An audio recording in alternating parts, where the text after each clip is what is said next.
Continuamos en Camino a los Pinos conversando con Armando Regil, que está encabezando este proyecto de 1 millón de jóvenes por México. A lo largo de tu recorrido en el país, ¿qué grupos de jóvenes has visto y qué expectativas te está generando la reacción de esta convocatoria?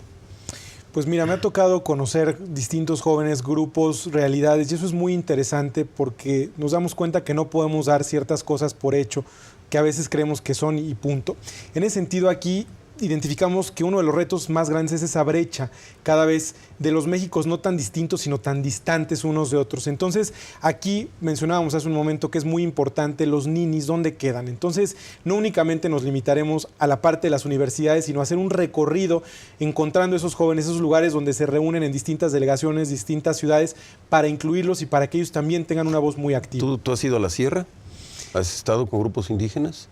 Me ha tocado estar con grupos indígenas, por supuesto. Ahí, por ejemplo, tenemos una relación de una alianza con organizaciones que se dedican directamente a trabajar con ellos en zonas rurales, comunidades indígenas, y que ellos nos van a ir ayudando con los medios con los que ya cuentan a ir invitando a estos jóvenes a participar de otra manera. ¿Has tenido contacto con zonas de bajo ingreso, con grupos de jóvenes, chavos banda, áreas de no las mejores áreas de seguridad del país? ¿Has estado por ahí? ¿Cómo ves, cómo contrastas, cómo lo sientes cuando están en contacto contigo? Por supuesto, fíjate que de hecho cuando empezamos todo esto, una de las tareas que nos propusimos fue precisamente ir a encontrar a estos jóvenes, entrevistarlos, platicar con ellos, los chavos que estaban limpiando un parabrisas, que viven en zonas sumamente marginadas y de muchísima inseguridad, para ver ¿qué esperarían ellos de un movimiento como 1 millón de jóvenes por México? ¿Qué desearían para sumarse? Y en ese sentido fue muy interesante la respuesta.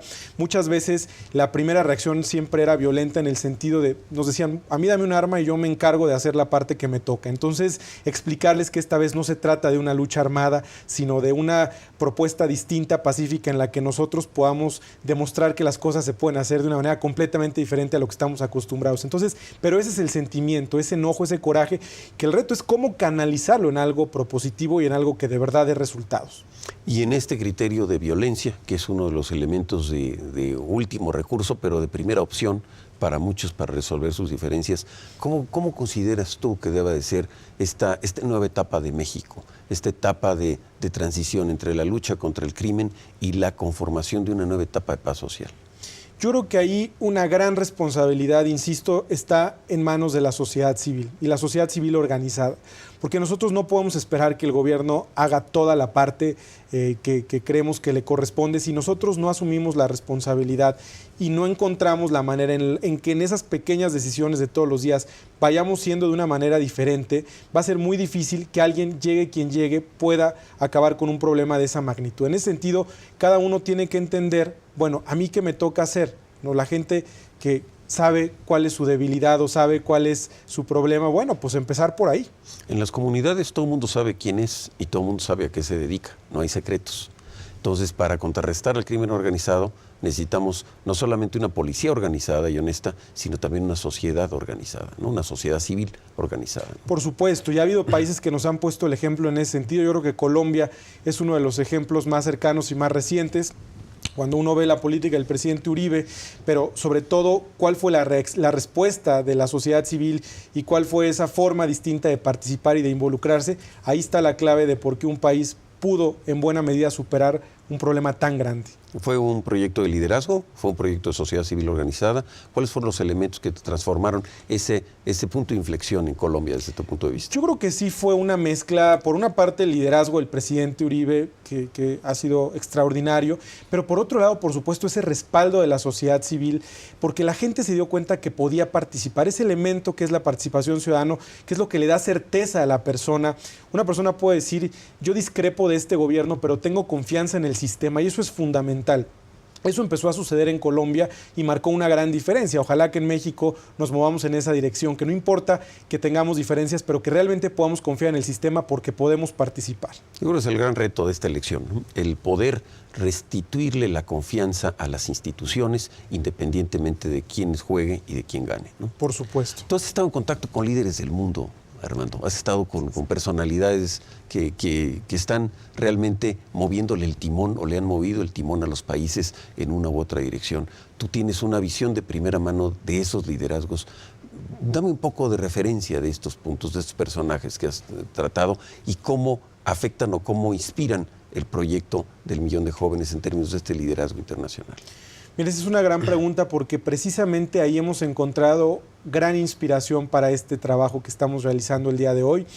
Cuando uno ve países que estaban mucho peor que México hace algunos años y que algunos creían que nunca iban a superar retos tan grandes, pero ese liderazgo, esa determinación, esa fuerza, esa claridad de principios, esa ética personal de muchos de estos líderes hizo que la historia fuera distinta porque fueron capaces de inspirar con el ejemplo a los ciudadanos y fueron capaces de demostrar que el futuro evidentemente no estaba predeterminado, sino que dependía completamente de ellos. En ese sentido, hemos tenido la fortuna de conocer a líderes excepcionales que nos han inspirado muchísimo, como Lech Walesa, por ejemplo, en Polonia. Cuando uno ve lo que sucedió en Polonia durante los años de solidaridad, o Margaret Thatcher en el Reino Unido, 1979, cómo estaba Inglaterra, después 1990, cuando ella deja el poder, con toda la polémica que pudo haber causado su gobierno, pero los resultados, lo que ella logró, fue increíble. Por mencionar algunos, también hemos tenido el privilegio de conocer algunos premios Nobel, que ese es otra trinchera, ¿no? El ámbito de las ideas, tanto en economía, en literatura, en fin, pero esas experiencias demuestran que verdaderamente la persona tiene la capacidad de ejercer un cambio cuando se lo propone, cuando cree en sí misma y cuando tiene la capacidad de inspirar a los demás. Nosotros consideramos que la política es una actividad de decisión inmediata y que se necesita la experiencia y se necesita estar preparado y se necesita la información, se necesita todo un proyecto de ideales, de decisiones gubernamentales, pero el analizar la historia en retrospectiva a veces no le hace justicia a quien tomó las decisiones en su momento. México tiene una historia de sexenios en donde no se ha podido calibrar con precisión en qué condiciones estaba el presidente en su momento que tomó tales decisiones con tales consecuencias, ¿no? Y viene en retrospectiva y dicen, ¿por qué tomó esta decisión si iba a pasar tal cosa? No siempre se mide esa consecuencia. En las reuniones que has tenido tú con estos líderes históricos del siglo XX, y que están teniendo repercusiones importantes en nuestro tiempo, ¿cuál es el hilo conductor de esas personalidades? ¿Cuál es el hilo conductor que tú encuentras de esta visión de cambio, esta formación de una secuencia de futuro que tarde o temprano el país lo sigue? Claro. Mira, esa es una gran pregunta porque una de las cosas que a mí me ha interesado mucho más en este diálogo con ellos ha sido precisamente tratar de conocer esa parte humana que normalmente no es la primera que está a la luz. Normalmente vemos cómo hay una identidad pública que es con la que todos nos quedamos al final del día, pero cuando uno empieza a entender esa identidad privada y a conocer a la persona como persona, nos damos cuenta precisamente de qué están hechos. Yo creo que algo fundamental es esa fortaleza interna, es esa pasión y ese amor verdaderamente por lo que hacen, por la causa que están luchando. Y bueno, el carácter ha sido fundamental porque muchas veces hay una serie de obstáculos interminables en el camino, pero no se doblan y no renuncian a esos principios porque saben qué es lo que se necesita y también entienden que el poder es temporal. Yo creo que es una cosa muy importante. Pues este es uno de los temas que vamos a vivir en nuestro país en este momento de competencia electoral, en donde vamos a tener que analizar pues de qué madera están hechos los candidatos que proponen y cuáles son las capacidades que tienen para remontar la adversidad, que finalmente estos grandes líderes que tú comentas y que has tenido la fortuna de conocer, pues es lo que han hecho en la historia, ¿no? Han podido remontar la adversidad y han podido llevar a sus grupos, a sus países, a sus seguidores a una nueva etapa que hoy pues son ejemplo y son realmente interesantes. Vamos a un corte, regresamos con ustedes en Camino a los Pinos y les recordamos nuestro Twitter, nuestro buzón de voz y Facebook para que en esta nueva generación estemos conectados y podamos seguir adelante juntos Camino a los Pinos.